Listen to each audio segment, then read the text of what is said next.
A hearty good morning to one and all. Today our topic will be motion.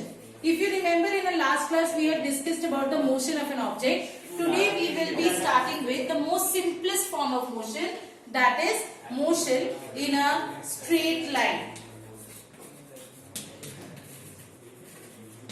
Okay, so if you remember while we were doing motion, we have discussed that when an object is in motion, then automatically we have to give it a reference point, fine? Or the reference point was known as the initial point. Now, let us suppose that a body starts from point A, it goes to point B at a distance of 60 km. From point B, it takes a turn and comes to point C, which is situated 10 km from here. Fine? So we see that the body is starting from its initial point A, goes to a point B, that is 60 km apart from it. From B, it takes a turn and comes to a point C, which is 10 km away. Okay? Now, if I want to find out the total distance covered by the body, like I told you all, motion in a straight line is the most simplest form of motion. We will be discussing about other forms of motion later.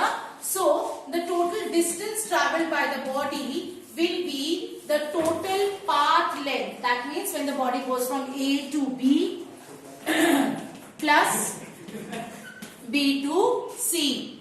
Fine. So, AB. How much was the distance of AB? That was 60 km plus 10 km. So, your answer comes out to be 70 km. So, the total distance travelled by the body from point A and then coming up till point C is given as 70 km. Now, I will be using a second term that is known as displacement.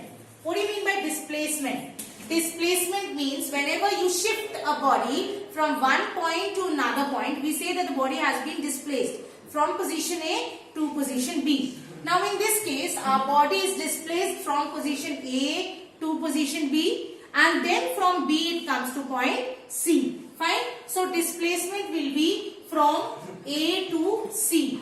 Fine. This is defined, or in other words, you can define displacement as the shortest distance between the initial point and the final point. See, finally the body has come to rest at the point C. So, A is your initial point and C is your final point.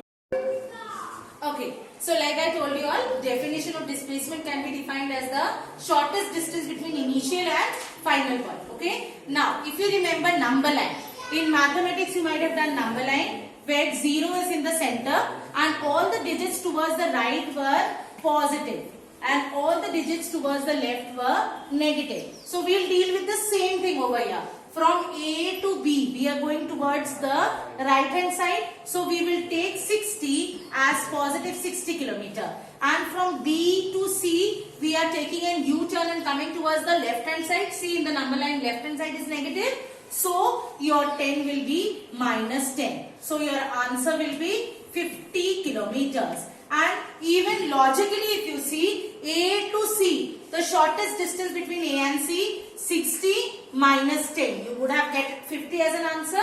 So, this is how we discriminate between distance and displacement. Now, in the next video, I will tell you all about the various points of differences between distance and displacement. Thank you.